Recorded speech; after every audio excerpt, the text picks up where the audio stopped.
Hi everyone, कैसे हो? उम्मीद करता हूँ आप सभी अच्छे होंगे।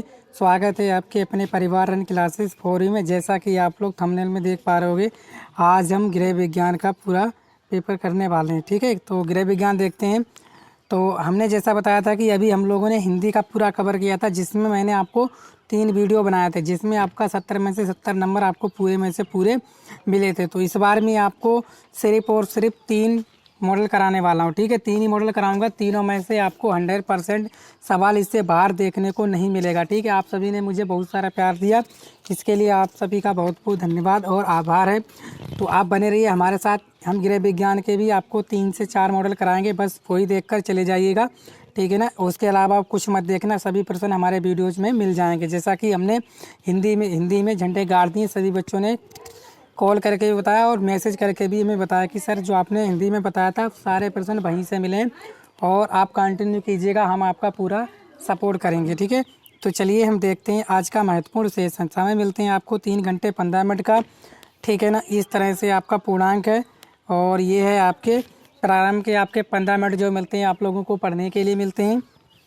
और आपका जो है प्रश्न पत्र 2 खंडों आ और बा में विभाजित होता है। 20 आपको प्रश्न बहुविकल्पीय मिलते हैं और बाकी आपको प्रश्न वर्णनात्मक मिलते हैं। ठीक है, कहने का मतलब मेरा ये है कि 20 नंबर के आपके बहुविकल्पीय होते हैं और जो 50 नंबर के क्या होते हैं आपके वर्णनात्मक प्रश्न होते हैं, जिनका थ्योरी होती है, जिसको आपको लिखना होता है। ठीक है, चलिए देखते हैं आज का महत्वपूर्ण सेशन बिना किसी देरी के। ठीक है, सबसे पहले मैं यही कहना चाहूँगा, आप लोग वीडियो को शेयर कीजिएगा और चैनल पर पहली बार आए चैनल को सब्सक्राइब करके भी रखिएगा, क्योंकि इस तरह का वीडियोज मैं आपके लिए लाता रहता हूँ। ठीक है, खंड आ में बोला गया पहला प्रश्न, पारिवारिक बजट बनाने का उद्देश्य है।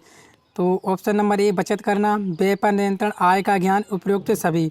तो आपको बताना है पारिवारिक बजट जो बनाते हैं हम लोग, वो क्या उद्देश्य होता है जो हम लोग बनाते हैं। तो आप सभी जानते हो, जितनी भी गृह विज्ञान के पेपर देने जाएंगे वो प्रश्न को याद कर लीजिएगा। ठीक है, 100% आपको यही देखने को मिलेंगे। तो इसका जो आंसर हो जाएगा वो हो जाएगा आपका ऑप्शन नंबर डी। ठीक है, उपयुक्त सभी, बचत भी कर सकते हैं, व्यय पर नियंत्रण भी, आय का ज्ञान और उपयुक्त सभी, इन सभी में से आप लोग आंसर हो जाएगा। ठीक, ऑप्शन नंबर डी जो है आपका क्लियर आंसर है। ठीक है, नेक्स्ट देखने वाले हम लोग, बोला गया है कि संचयी का बचत खाता किसके लिए लाभप्रद है?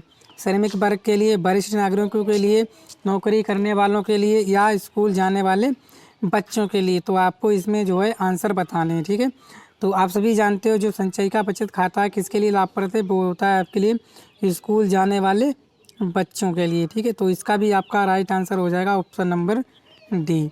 ठीक है, तो तीसरा देखते हैं हम लोग, बोला गया किस चेक की राशि को प्राप्तकर्ता केवल अपने खाते में ही जमा कराकर प्राप्त कर सकता है? यात्री चेक, ठीक है, उपहार चेक, रेखांकित चेक या वाहक चेक। तो तीसरे का आप लोग सही आंसर बताइएगा कि कौन सा है जो है कि आप राशि प्राप्त करते हैं केवल अपने खाते में ही। ठीक है, तो आप सभी जानते हो कौन सी, रेखांकित चेक। जो रेखांकित चेक यानी ऑप्शन नंबर सी आपका जो है सही है। रेखांकित चेक के द्वारा ही आप लोग जो है अपने खाते में ही राशि को प्राप्त करते हो। उसके बाद चौथा प्रश्न है हमारा। ठीक है, देखिएगा, बोला गया घर की सफाई करने के बाद, जो आप लोग घर की सफाई करने के बाद कूड़ा करकट कहाँ रखोगे? घर में रखना चाहिए, सड़क पर फेंक देना चाहिए, कूड़ेदान में डालना चाहिए, नाली में डालना चाहिए। तो घर की सफाई करने के बाद जो कूड़ा करकट है, ठीक है, वो आपको कहाँ रखना चाहिए? आपके ए बी सी डी 4 विकल्प हैं, इनमें से आपका एक सही है, उसका आपको आंसर बताना है। ठीक है, तो आप सभी जानते हो जो भी घर की सफाई करने के बाद जो कूड़ा करकट होता है वो हमें कूड़ेदान में डालना चाहिए। ऑप्शन नंबर सी जो है सही है इसका। ठीक है, आगे सवाल नंबर 5 बोला गया है कि सजावट से पूर्व आवश्यक है। सजावट से पूर्व क्या आवश्यक है? चित्रों की, पर्दों की, फर्श पर दरी और कालीन की या सफाई की। अगर आप सजावट कर रहे हो किसी चीज़ की, उससे पहले आपको क्या करना आवश्यक है? तो आप कोई भी चीज़ हो, चाहे कोई भी फंक्शन हो, जब आप सजावट करते हो तो उससे पूर्व आपको सफाई करने की ज़रूरत होती है। ठीक है ना, किसकी? सफाई की। तो ऑप्शन नंबर डी इसका सही आंसर है। उसके बाद बोला गया है कि 2 किलोग्राम में कितने ग्राम होते हैं? ठीक है, तो 2 किलोग्राम में कितने ग्राम होते हैं ये आपको बताना। आप सभी जानते हो कि 1 किलोग्राम में जो होते हैं आपके कितने होते हैं? 1 किलोग्राम में आपके 1000 ग्राम होते हैं। होते नहीं होते हैं? बोलोगे जी 1 किलोग्राम में 1000 होते हैं। तो 2 किलोग्राम में कितने हो जाएंगे? तो 2 किलोग्राम में आपके कितने हो जाएंगे? वो हो जाएंगे आपके 2000 यानी 2 के। तो कौन सा है ऑप्शन? ऑप्शन नंबर सी इसका भी सही आंसर है। ठीक है, 6 नंबर के सवाल कर लिए। तो आप भी कमेंट करके कमेंट बताते रहना कि कितने सही किए आपने। इसके बाद 7वां और 8वां करेंगे। बोला गया जड़ को कीटाणु रहित करने के लिए कौन सा गैस प्रयोग किया जाता है? जल को कीटाणु रहित मतलब जिसमें कोई भी कीटनाशक यानी कीटाणु ना हो जो हमारे लिए हानिकारक होते हैं। नाइट्रोजन का, क्लोरीन का, हाइड्रोजन का, कार्बन डाइऑक्साइड का। तो जल को कीटाणु रहित बनाने के लिए किस गैस का प्रयोग किया जाता है? तो आप सभी जानते हो किसका? क्लोरीन का। ठीक है, तो ऑप्शन नंबर बी जो है इसका सही आंसर। किसका प्रयोग करते हैं हम लोग? क्लोरीन का। जल द्वारा फैलने वाले रोग का नाम है। जल द्वारा कौन सा रोग फैलता है? प्लेग, चेचक, मोती झरा या हैजा। ठीक है, इसमें आपको बताना है। तो आप सभी जानते हो जल द्वारा जो फैलने वाला रोग है वो है आपका मोती झरा। ऑप्शन नंबर सी इसका सही आंसर है। ठीक है, तो आगे हम 9वां सवाल करेंगे। बोला गया मलेरिया, ठीक है ना, जो मच्छर है ना, जो मक्खियाँ होती हैं, मक्खियों द्वारा कौन सा रोग फैलता है? मलेरिया होता है, डेंगू होता है, हैजा होता है या तपेदिक होता है? तो मक्खियों द्वारा कौन सा रोग फैलता है? तो आपको आंसर बताना है कौन सा रोग फैलता है। वो फैलता है आपका हैजा। ठीक है, ऑप्शन नंबर सी जो है सही है। ठीक है, मक्खियों द्वारा आपका हैजा रोग फैलता है। इसके बाद 10वां और 11वां करेंगे हम लोग। बोला निर्जलीकरण का अर्थ है शरीर में खून की कमी, शरीर में पानी की कमी, शरीर में कैल्शियम की कमी, इनमें से सभी। तो निर्जलीकरण का क्या अर्थ है? निर्जलीकरण मतलब जिसमें क्या ना हो? जल ना हो। तो कौन सा सही है? तो आप सभी जानते हो जिसमें जल नहीं होगा तो क्या होगा? पानी की कमी होगी। तो ऑप्शन नंबर बी सही है। किसकी कमी हो जाएगी? शरीर में आपके पानी की कमी हो जाएगी। आगे ध्वनि प्रदूषण प्रभावित करता है आमाशय को, वक्र को, कान को या यकृत को। ठीक है, जो साउंड है, इफेक्ट है, वो किसको प्रभावित करता है? Sound pollution. तो आपको बताना है 11वें का सही आंसर। किसको प्रभावित करता है? कान को। ठीक है, साउंड है अगर तेज़ बजाओगे किसको प्रभावित करेगा? आपके कान को। कान खराब भी हो सकता है, तो इसीलिए आपका क्या होता है? Option number C. ठीक है, चलिए 12वां सवाल देखेंगे हम लोग। 12वां बोला गया ऑक्सीजन कहाँ से प्राप्त होती है? बंद कमरे में, पेड़ पौधों में, नालियों से, सीवेज से। तो ऑक्सीजन कहाँ से प्राप्त होती है? 12वां बताना है आपको। तो वो प्राप्त होती है आपकी पेड़ पौधों में। तो ऑप्शन नंबर बी इसका सही है। ठीक है, तो ऑक्सीजन जो हम लोग लेते हैं और कार्बन डाइऑक्साइड बाहर निकालते हैं वो आपके पेड़ पौधों से ही प्राप्त होती है। नेक्स्ट 13वां बोला गया है वायु प्रदूषण के कारण हैं औद्योगिकरण, वनों की अनियमित कटाई या नगरीकरण या इनमें से सभी। तो वायु प्रदूषण के कारण क्या है? वायु प्रदूषण के कारण है इनमें से सभी। अगर आप औद्योगिकरण करोगे तब चिमनियों द्वारा धुआं निकलेगा, वनों की अनियमित कटाई करोगे तो क्या होगा? आपको ऑक्सीजन नहीं मिल पाएगी शुद्ध। नगरीकरण करोगे यानी घर बना लोगे, ज़्यादा ज़्यादा नगर बसाओगे, तब ऑक्सीजन पूर्ति पूरी नहीं हो पाएगी। तभी जो है इसका राइट आंसर क्या है? Option number D. ठीक है, 14 ATS का इंजेक्शन बचाव करता है टिटनेस का, ठीक है, डिप्टीरिया, हैजा या तपेदिक। तो आपको बताना है कि क्या होता है ATS का इंजेक्शन, किसके बचाव करता है? वो करता है आपका टिटनेस। ठीक है, किसका? टिटनेस का। ऑप्शन नंबर ए बिल्कुल सही है। आगे 15वां संक्रामक रोग फैलते हैं वायु द्वारा, जल द्वारा, संपर्क द्वारा, इनमें से सभी प्रकार से। तो संक्रामक रोग किसके द्वारा फैलता है? तो आपको 15वें का सही आंसर बताना है। वो फैलता है आपका इनमें से सभी प्रकार के। ठीक है, वायु द्वारा भी फैलता है आपका, जल द्वारा भी फैलता है और संपर्क द्वारा, इनमें से सभी के द्वारा आपका फैलता है। ठीक है, संक्रामक रोग। ठीक है, 16वां देखेंगे और 17वां। कपड़ा काटने का उचित स्थान है हाथ में लेकर, गोद में रखकर, मेज पर रखकर, कहीं भी। अरे इसका आंसर तो आप सभी जानते हो कि जब भी आप कपड़ा काटते हो तो हमेशा कहाँ रखते हो? मेज पर रखकर ही काटते हो। ठीक है, तो ऑप्शन नंबर सी जो है इसका सही आंसर है। ठीक, आगे 17वां सवाल। चावल का कल्प लगाते हैं, तो चावल का कल्प हम लोग कहाँ लगाते हैं? 17वें का ऑप्शन आप लोगों को बताना है। सूत्री वस्त्रों में, कृत्रिम वस्त्रों में। ठीक है, यहाँ मई नहीं होगा, क्या होगा? में। यहाँ लगाते हैं चावल का कल्प। ठीक है, तो चावल का कल्प हम लोग कहाँ लगाते हैं? 17वें का आंसर हो जाएगा आपका सी। कहाँ लगाते हैं हम लोग? सूती वस्त्रों में चावल का कल्प लगाते हैं। ठीक है, तो उम्मीद करता हूँ आप लोग समझ पा रहे होंगे इन सभी प्रश्नों को। आपके पेपर में ऐसे ही छपेंगे, आप लोग तैयार कर लीजिएगा। विटामिन ए का उच्चतम स्रोत दाल, दूध, खट्टे फल, पीली और हरी सब्जियाँ। तो विटामिन ए का उच्चतम स्रोत क्या है? तो आपको आंसर बताना। ठीक है, क्या है? आपकी पीली और हरी सब्जियाँ विटामिन डी का आंसर है। ठीक है, आज 19 सवाल करेंगे। 19वां सवाल बोला गया है कि इस पोषक तत्व से अस्थियाँ मजबूत होती हैं? वसा, कैल्शियम, प्रोटीन या कार्बोहाइड्रेट। हाइड्रेट। ठीक है, 19 का आप लोग सही आंसर बताइएगा। किससे? कैल्शियम से।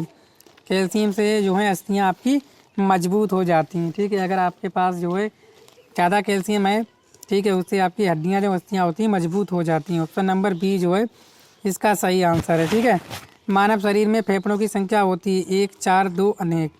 तो मानव शरीर में जो फेफड़ों की संख्या होती है वो होती है आपकी 2। आप सभी जानते हो 2 ही फेफड़े होते हैं। ठीक है, चलिए अब हम लोग करेंगे वर्णनात्मक प्रश्न। तो वर्णनात्मक प्रश्न क्या? प्रश्न संख्या 21 से 26 तक अति लघु स्तरीय प्रश्न, इनके अधिकतम 25 शब्दों में आपको लिखना है। सबसे 21 सवाल कह रहा है कि परिवार की मूलभूत आवश्यकताएं क्या हैं, ये बताना है। तो आप लोग जो है तैयार कर लीजिएगा 21वां सवाल। ठीक है, ये आपके नोट्स बने हुए हैं या जो भी है आपके पास जो भी साधन है उससे आप लोग इसको तैयार करके जरूर जाइएगा। उसके बाद 22 रेखांकित चेक किसे कहते हैं? उपहार चेक किन अवसरों पर दिए जाते हैं? रेखांकित और उपहार चेक किन अवसरों पर दिए जाते हैं, यह आप लोग तैयार कर लीजिएगा। ठीक है, इसके बाद 23 और 24 सवाल बोला घर की सजावट में रंगों का महत्व। आप सभी जानते हो क्या महत्व होता है रंगों का, इसको भी तैयार कर लीजिएगा। 1 लीटर दूध का मूल्य अगर 42 रुपया है तो 3.5 लीटर दूध का मूल्य कितना होगा? 1 लीटर का अगर 42 है तो 3.5 का कितना हो जाएगा? गुणा कर लो 3.5। ठीक है, कर लो तो करोगे कितना आ जाएगा? 35 दूनी 70। 35 दूनी 70 के क्या होगा? 0 हासिल लग गए आपके 7 और 35 चौक कितने होते हैं तो जोड़ लीजिएगा। ठीक है ना, और कितने होते हैं आपके, ऐसे करके लगा लो, गुणा कर लो। ठीक है, 35 दूनी कितने हो गए आपके? 70 हो गए और 4 पंजे 20, छत्तियाँ 12। ठीक है ना, और 2 14 कितने हो जाएंगे? 140। कितने हो जाएंगे? 140 और 7 कितने हो जाएंगे? 147 लगभग। ठीक है ना, कर लीजिएगा आप लोग ऐसे करके। इनकी क्या करोगे आप लोग? 42 और 3.5 की गुणा कर लीजिएगा, आपका आंसर आ जाएगा। ठीक है, चलिए नेक्स्ट देखते हैं हम लोग 25। 25 में कह रहा है कि वायु द्वारा फैलने वाले रोगों के नाम बताने हैं आपको। ठीक है, ये भी तैयार कर लीजिएगा। रोग प्रतिरक्षा से आप क्या समझती हैं, तैयार कीजिएगा। ये सभी प्रश्न आपके लिए आती हैं, आप लोग तैयार कर लीजिएगा। इसके बाद प्रश्न संख्या 27 से 31 तक लघु उत्तरीय प्रश्न है, इनके उत्तर आपको 50 शब्दों के अंतर्गत लिखिए। ठीक है, सिलाई किट क्या है? सिलाई किट में रखी जाने वाली वस्तुओं की सूची बनाइए। अथवा में ये कर सकते हैं वस्त्रों पर इस्त्री करना क्यों आवश्यक है? वस्त्रों पर इस्त्री करते समय क्या सावधानियाँ रखनी चाहिए? ठीक है ना, चलिए वस्त्रों पर जो हम लोग प्रेस करते हैं उसके बारे में पूछा गया है। इसके बाद आपसे पूछा गया पारिवारिक बजट किसे कहते हैं? बजट सुरक्षित रखने के उपाय लिखिए, इसको भी तैयार कर लीजिएगा। अथवा में गृह सज्जा में रंग चित्र एवं पुष्प सज्जा के महत्व को लिखिए, तैयार कर लीजिएगा आप लोग।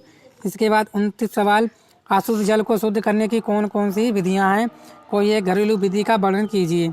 ठीक है, तो ये वाला तैयार कीजिएगा। इसके बाद चेचक के कारण लक्षण व रोग से बचने के उपायों का आप लोग वर्णन कीजिएगा।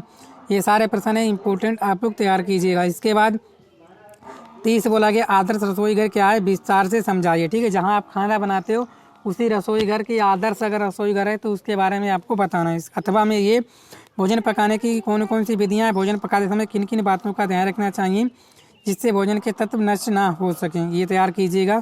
इसके बाद आप लोगों को और भी तैयार करना है, रोगी को तरल आहार क्यों दिया जाता है, किन्हीं 2 तरल पदार्थ आहार बनाने की विधि लिखिए। अथवा में ये कर सकते हो अच्छी संधि किसे कहते हैं। ये सभी प्रश्न जो मैंने बताए इनको तैयार कर लीजिएगा। ठीक है, नेक्स्ट बोला गया प्रश्न संख्या 32 से 34 दीर्घ उत्तरीय प्रश्न है। प्रत्येक प्रश्न के उत्तर लगभग 100 शब्दों में आपको देनी है। 18 अंक के आपके पूछे जाएंगे। पहला प्रश्न, पर्यावरण प्रदूषण से क्या तात्पर्य? प्रदूषण के कारण जल जीवन पर पड़ने वाले प्रभावों का वर्णन कीजिए। अथवा में भोजन विषाक्त किसे कहते हैं? विषाक्त भोजन पर शरीर पर क्या प्रभाव पड़ता है, ये भी तैयार कर लीजिए। इन दोनों को तैयार कर लीजिएगा, आपके इम्पोर्टेंट हैं। ठीक है, इसके बाद 33 बोला गया एक 18 वर्ष की लड़की के पेटीकोट बनाने के लिए कितना कपड़ा लगेगा। ठीक है, पेटीकोट काटने की विधि का सचित्र वर्णन कीजिए, तैयार कीजिएगा। अथवा प्राकृतिक एवं कृत्रिम श्वसन से आप क्या समझती हैं, कृत्रिम की आवश्यकता कब होती है, किसी एक विधि का वर्णन कीजिए, ये भी तैयार कर लीजिएगा। इंपॉर्टेंट प्रश्न है, सभी तैयार जरूर कीजिएगा। ठीक है, क्योंकि ऐसे प्रश्न आपको देखने को मिलेंगे। 34 घरेलू कचरे का विसर्जन करने के लिए किन किन तत्वों का ध्यान रखना चाहिए। ठीक है, इस प्रश्न को आप लोग तैयार कीजिएगा। तो यही थे आज के हमारे महत्वपूर्ण प्रश्न। तो उम्मीद करता हूँ आप लोग समझ पाए होंगे। तो वीडियो को आप अपने साथियों में शेयर कीजिएगा और चैनल पर नए आ रहे हैं चैनल को सब्सक्राइब भी कर लीजिएगा। ठीक है, मिलते हैं नेक्स्ट वीडियो में। Thank you. यही सब प्रश्न आपके पेपर में छपेंगे, जैसा मैंने हिंदी में आपके सारे प्रश्न छपे थे। ठीक है, थैंक यू।